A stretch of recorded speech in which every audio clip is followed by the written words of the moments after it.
right, back to school season is upon us, and while parents, they may be eager to send their kids back to class, they might also be stressed about the rising and surprising costs associated with this time of year. In fact, Americans are planning to spend more than $850 on school supplies on average, according to a recent survey. Joining us with some money-saving tips is Tiffany Aliche, a personal finance educator and author of the best-selling book, Get Good with Money. Tiffany, good morning. Thanks for joining us. So first off, how can parents shop smarter without hurting their wallets? Honestly, now is the time to lean into community. That if you're a parent, you probably know other parents. Start that group chat, join that Facebook group, see what materials that you guys can kind of crowdsource together so that way you don't have to take on the full expense. Now, that back-to-school supplies list is long. Are there some items that parents can get thrifty or creative with to save some money? Certainly. So one of the things that I've seen the parents that I know do is that there are some items that year after year you can kind of pass on. So this might be like calculators.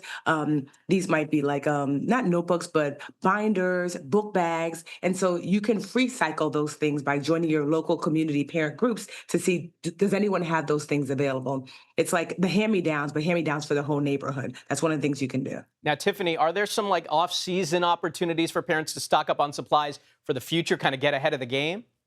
Yeah, so I am one of five girls, and my mother certainly, I'm sure, struggled during back to school time. But one thing I noticed that she would do is that when the whole back to school sales ended around September, late September, October, she would stock up on things that she knew we would need next year. So these are pens and notebooks and pencils, things that are not going to spoil. So you can get those things once the big sales start to diminish, and then the real big sales start to become a thing. And so sometimes you can get notebooks for 25 cents once the big sales are over. And speaking of that, Tiffany, all of us notice that things are just costing more nowadays with inflation. Are we seeing that with back-to-school supplies, or is it costing more this year? It's probably going to, honestly. I think everything goes up in price, unfortunately, but there are tools that you can use to kind of mitigate. Well, where can I find things at a better price? Can I buy in bulk, even though we know that tariffs might affect how much things cost? So yes, back to school is going to cost you more, but you don't have to navigate it by yourself. All right, some good tips. Tiffany Aliche, thanks so much for joining us. This Money Watch segment has been brought to you by AT&T Business. Connecting changes everything.